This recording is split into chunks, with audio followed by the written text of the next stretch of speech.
Skuad Harimau Malaya tidak perlu berharap kepada 7 pemain warisan untuk mewakili negara meskipun mereka dinaturalisasikan selepas 5 tahun.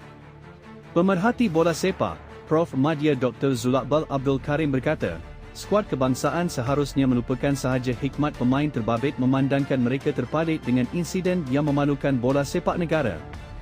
Tegasnya yang juga tenaga pengajar elit Konfederasi Bola Sepak Asia, 7 pemain terbabit sememangnya memiliki kualiti tersendiri namun menunggu 5 tahun adalah satu tempoh yang panjang dan berisiko. Buat masa ini, hati semua pihak sudah terluka jadi biarlah luka itu kering dahulu. Tidak perlulah tergopoh gapah untuk mengharapkan mereka lagi.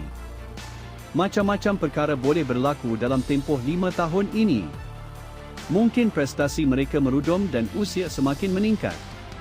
Saya berpendapat sukar juga untuk mereka dinaturalisasikan kerana mereka perlu berada di sini selama 5 tahun.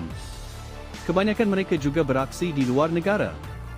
Ini kali pertama perkara sebegini berlaku selepas 100 tahun wujudnya bola di Malaysia. Jadi kita harus belajar dan mengambil pengajaran daripada situasi ini. Jadi saya fikir kita lupakan sahajalah mereka dan lebih baik kita fokus untuk lakukan apa yang sepatutnya kita lakukan dalam membangunkan pemain kita sendiri, katanya.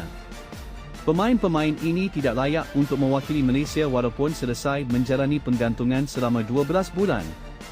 Mereka kekal tiada darah Malaysia.